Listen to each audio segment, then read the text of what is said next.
Good morning. Good morning, Celia. Good morning, Celia. Thank you. So, here today is Mr. Paul Harting and Stephen, of course.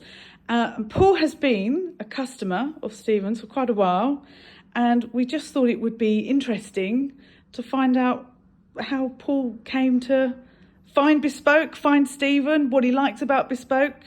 So we're just going to have a bit of a chat about it. So, Paul, Bespoke tailoring, what is it to you? What does it mean? Quality,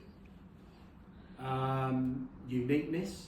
You can have anything you want. Yes, that's true. When I first started sort of getting into clothes, did a lot of sort of made to measure type of people. Went and saw in Brighton. There's a few people down there. How did that work out for you at the time? Yeah, at the time it was quite good. I was a much bigger person as well. I had a bit of weight on, so buying clothes was always a bit of a drama. Always, you would go and look at off the peg. Yeah. Or the trousers wouldn't fit correctly, or they might be a bit too long. Yeah. The jackets wouldn't be quite right, and so that's where I went into the journey of doing made to measure. So things would be a little bit easier for my build. But then got to the end of that and thought, right, well, I think it would be better to try and let's look at proper Savile Row tailoring. Right. Because absolutely love clothes, always have done. And so I did some research on the internet, like you do. Yep. You look at stuff, get involved in social media, which obviously you guys do very, very well now. Thank you. And suddenly Steven Hitchcock popped up. Right. So what was it about Steven Hitchcock that caught your attention? Actually, the biggest thing that caught my attention was because of obviously Stephen's father, John. Oh, yeah. He obviously was a very, very accomplished cutter, managing director of Anderson & Shepherd. Yeah. And so I just thought, right, okay, this could be something here. Yeah. So that's where I thought, right, I made the phone call. I was actually at my office at the time, Yeah. and I went, right, okay, I'm going to make this phone call. I left a message on Stephen's answer phone because obviously he was probably seeing clients at the time, and then he came back to me and he said, "Oh, what are you thinking?" I said, "Well, a blue suit," which obviously is a standard thing. Yeah, it's a good one to go for. It's a good one. It's a starting point. So we started off with a blue suit, and I think it was a sports jacket as well. Okay.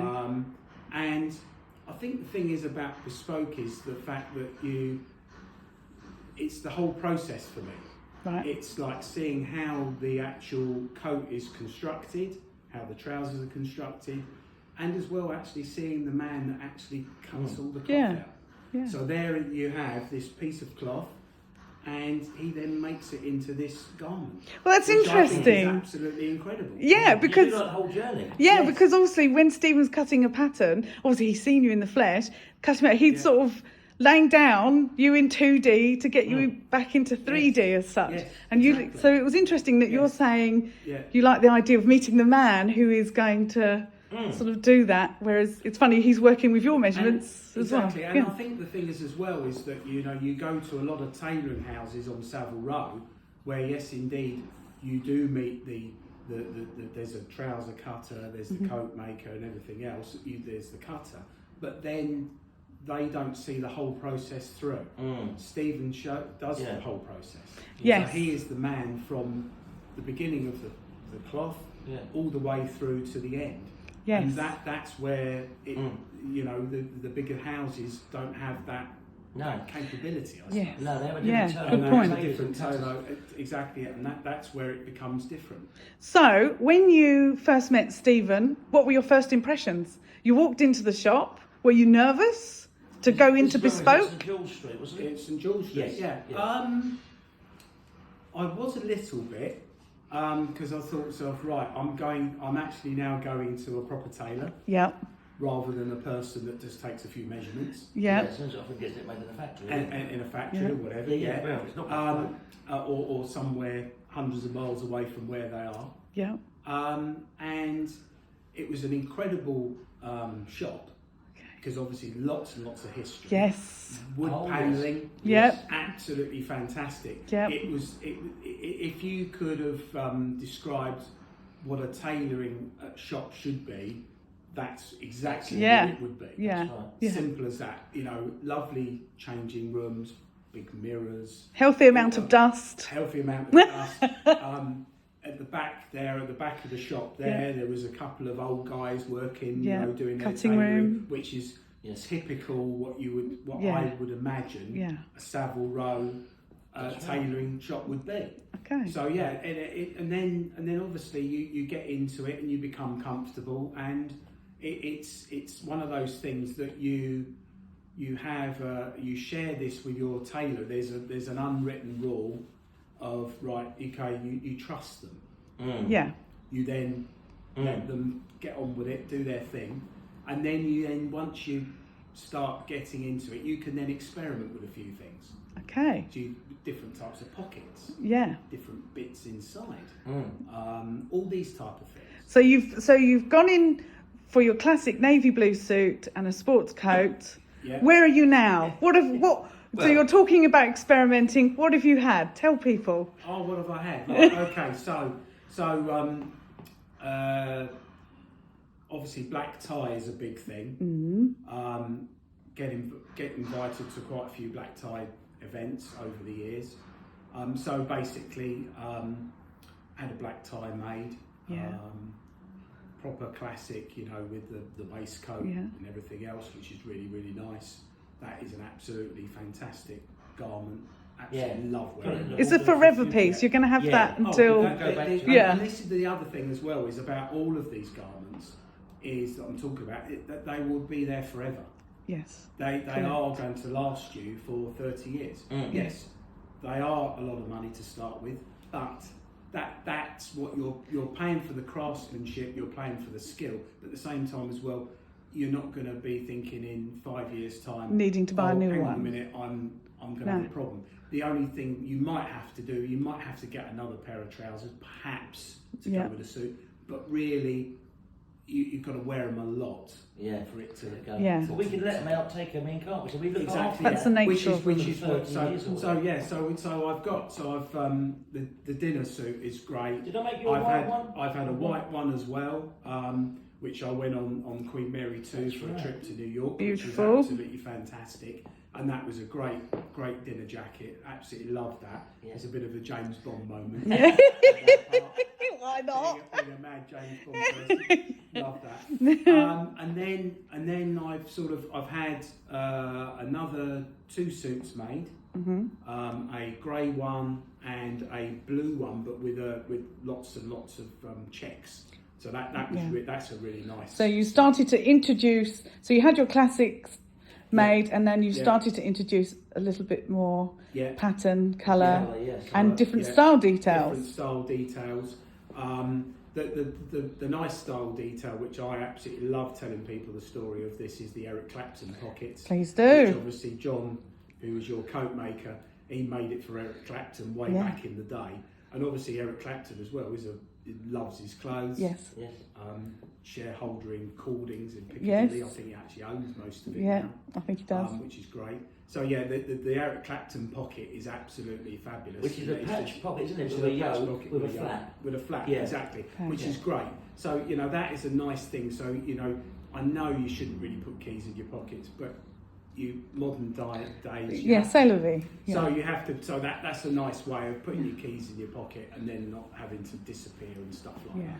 So that's quite good. So I'm now on that journey of sports jackets. So it's a lot of mix and match. Yes, which in itself is quite difficult, because obviously you've got to then have the separates of what shirt to wear, what trousers do you put with it, what tie or no tie, sweaters, overcoats, things like that. So in a way, you've got to have a bit of style yourself to be able to dress it in the colourways. Yes, of course, yeah, exactly. Which, you know, I through the last couple of years, through obviously what everyone's gone through, jeans has become more of a thing. I wear more now, which I never would do. I would always wear a chino or a corduroy. Yes. So jeans has become more of a popular choice for me. So basically, you can mix and match with With those sports quite jacket, easily. yeah, With you get sports more fun jacket. with a sports jacket. Exactly, You more get fun. more Exactly, checks and more- exactly. And then obviously the overcoat. I've got a nice camel overcoat, cashmere, which Stephen made, which is absolutely fantastic. Don't wear that so much because obviously it's very heavy. Yeah, has it been very cold this It winter? hasn't been that cold. So, Yeah. but that's absolutely fabulous. And I would say if anyone's looking at this now who are thinking about having an overcoat made, Stephen is the man. Oh. So If which you is really said great that, because yeah. because You're good at obviously suits as because well. obviously his Royal Highness Yes.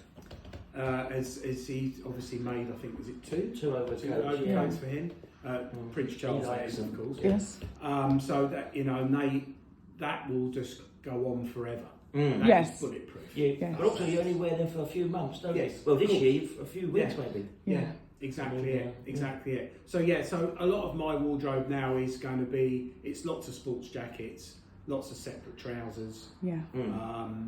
And you like throwing it all together, I don't like you? throwing it all together and stuff like that, and different tie combinations and shirts and stuff like that. Because obviously, it's not only having the suits made, it's shirts as well. Yes. Which obviously I struggled a little bit in the early days because I might have been sort of bigger in the neck, but then the problem was you would have a bigger collar, but then the shirt would be massive other places. Yes. So you would then be Baggy. struggling, it'd be baggy. So having bespoke shirts. Who which makes your obviously- shirts now? Deemer, isn't it? Deemer, yeah. Hanover Square or Yeah, Hanover Street. which is she's absolutely fabulous. Very, yet again, someone that makes everything herself. You meet her, she makes it and fits it. So that's the key, would you say, to bespoke? I would say it's the key. And then obviously shoes is another thing as well. That You I'm love really your into. shoes, I love yeah. my shoes.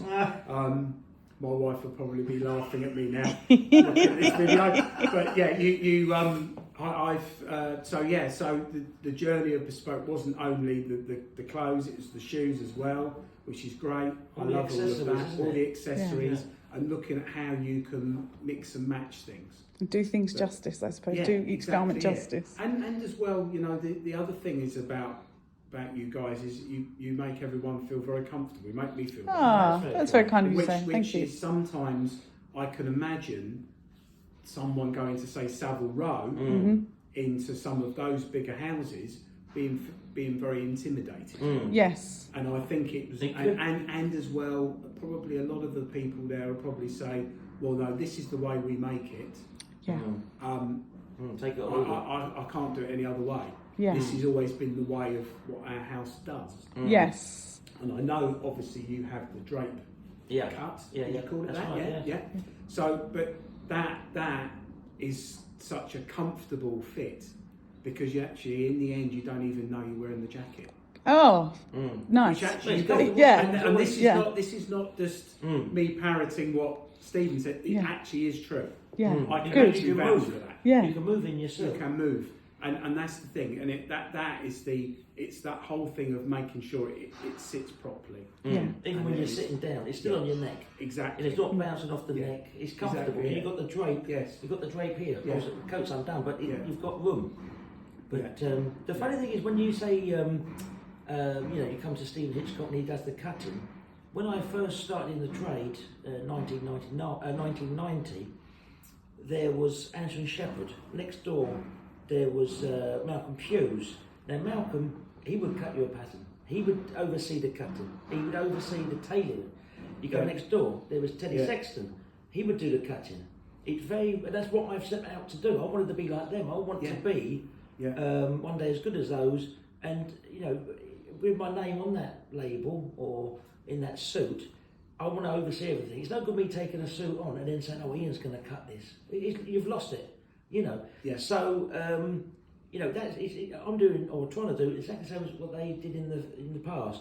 But today, as you say, I suppose most of the shops now, they might have a name up there, but you're not going to. Then people are dead. Then people are gone. So you're going to get the cutter that's in there today, and I'm sure they're all pretty good, but the suit only comes down to one thing: it's the cutter and the coat maker. Yes, That's exactly. And I think as well that this was what happened a little bit with the first person I saw in Brighton, was the fact that for the first couple of times I went there, you saw the guy that owned it and everything else, and then it got bigger, Right. and then you then ended up getting his second in command, Right. and then you then might get someone down the line, Okay. and so they weren't understanding how it actually all worked. And that's the thing, I think when you are investing in these pieces, which it is an investment, Correct. you want to actually see the person. Yeah. Yeah, The man I- who's going to You cut actually it. want to actually see Yeah. that I think that's a person. massive difference. And that Yeah. exactly it, and that is the thing, and you're But it's quite the right. experience, isn't it? I'm Oh, not blowing very the much so. trumpet, but No, I've it been is. doing it for 33 years. Exactly. So it's the experience that I've gained that I can charge the prices and we can make a suit to that quality. You know, Yes. some companies have been going 200 years, but the person who's cutting it and making it might have only been doing it for a year or two. So that's the difference, is that you're buying straight into me when I'm cutting this. And at the same time as well, you're giving advice to your clients, which obviously you gave to me. You know, we would talk about different types of cloth and colours and everything else. And what happens is that you gain experience as well as the client. The client gains experience from yourself in terms of what's going to look right. That's right. I had to You know, dress. like for example, you know, you wouldn't, you know, we joked earlier on about a tweed jacket and having it as double-breasted. Of course, you wouldn't have a double-breasted tweed jacket. But We told him we wouldn't let him out the room with exactly. There would be clients that would think, oh well, I'll have that. Well, actually, no, that's not. No, we that's don't It's not the we thing. want all our clients to look the best they can. You know, we did discuss earlier maybe like a green jacket, which is lovely, but if it's too pale, it might have not go with your complexion. So you don't want to sell you something that you might put on later and go, oh, I only wear that once or twice, and I don't really like that. That's we can see that, we can stop that from get-go. So we can say, no, have one of these. It's a much better colour. And then hopefully you'll come back again and again because we're going to be wearing the wardrobe that we make for you. Yeah. So it's an ongoing thing, isn't it? It's not. I mean, how many years? Is it 10 years? Do you think, or what, seeing you? No, it's 5 or 6 years. is it really? 5 or 6 years. Okay. Yeah, we were talking about 2017. So yeah. Yes. Okay. Yeah. So, but that's still a long time, isn't it? You know. So would you say it's important to build a friendship or relationship with your tailor or your shoemaker, your shirt maker, whoever? Oh, definitely, because you need confidence in the product. Right. Okay. And I think that's what it's all about. And the fact as well is that you do get some people that have 2 or 3 bespoke tailors. Yeah. Or they go and choose 2 or 3 shoe manufacturers or shirt people.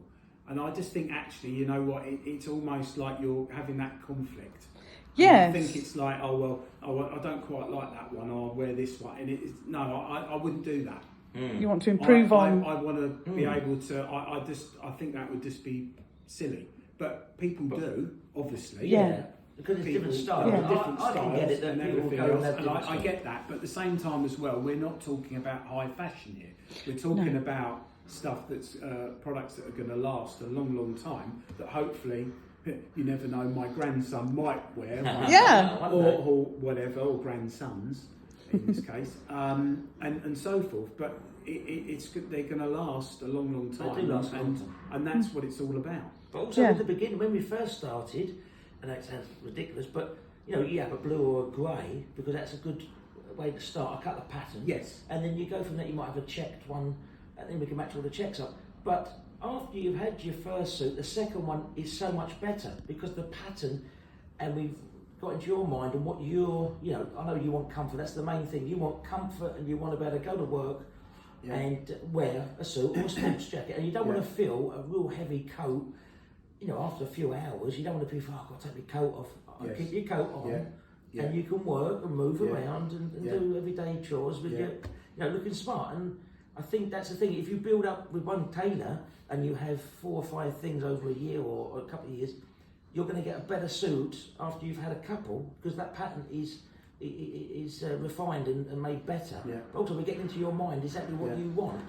Well, that is the whole essence of Bespoke, because what you're doing is you're you're experimenting with it first off, and then, as you say, you refine it, and it gets better as time goes on. Yeah. Which is exactly the same with shoes. So you're sort of developing your style. That's exactly how it works, because Okay. you know what works for you, what styles work for you. Yeah. I mean, can I ask you a question, Paul? Yeah. Would you ever go back and buy an off the rack suit? Could you wear a jacket that is off the rack now? No. No, I would cut my arm off. No, but I wouldn't. You know, like for example, I think I was supposed to be going to a wedding just before the pandemic hit. Right. And you made me a light summer suit, which was based on, we mentioned earlier on, Prince Charles's suits. Oh yes, that's 7 hours. And in fact, yes, which I think you then spoke to your dad John about where the fabric came. You know what fabric it was. Mm-hmm. Exactly. So we sorted that out. Unfortunately, I never got to the wedding. Because obviously it all got cancelled, obviously due to circumstances. Yeah. But that would be me to a T. If I was invited to a wedding, I'll think about, right, what am I going to wear? Yeah. Exactly like ladies would. Yes. You know, most ladies would probably go and buy themselves a new dress. In my case, I probably might think about what's in my wardrobe. If it's not anything appropriate, I would then come and see yourself. Buy yourself a suit. That was a summer wedding, wasn't it? Exactly, So you need to take lightweight. Something lightweight, which is absolutely fantastic. Hopefully this summer that will get a bit of wear. Yeah. And go out and do stuff with it. But it's but no, I don't know. I would.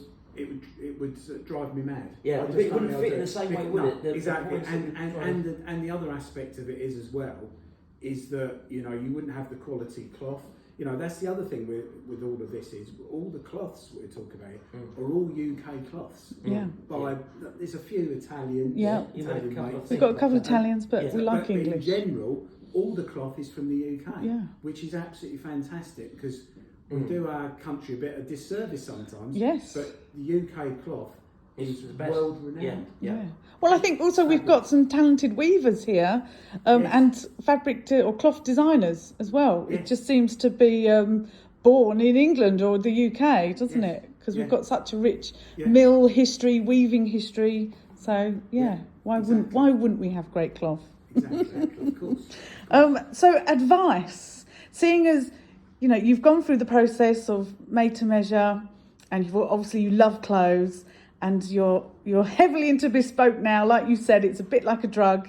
Once you've had it, that's it. You can't go back. Yeah. Any advice for someone who is thinking about taking the dip into bespoke, or who has never had bespoke and wants to try it?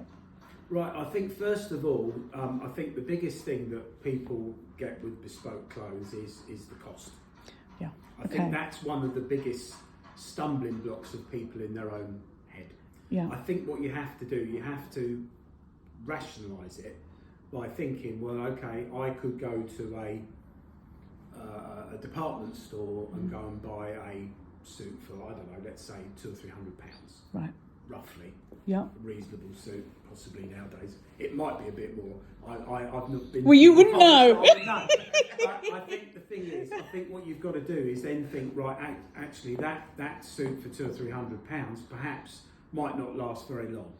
The quality of the cloth is probably not going to be very clever. Yeah. It's probably going to be made somewhere where you far don't off and really want to go. distant. Exactly. Yeah. So I think that's the biggest thing. So I think that's one thing people have to get in their own head. Yeah. I think as well, then do your research. Mm-hmm. Look around for the styles that you like. Yeah. Look at sort of colours, cloths, that type of thing, and then maybe even go and have a chat with someone. Yeah. Go and walk in somewhere and ask about stuff. Yeah. Because most of the time, most of the places on Savile Row aren't going to be hard sell. They're not going to be suddenly saying you can't leave, you've got to buy something. No, exactly.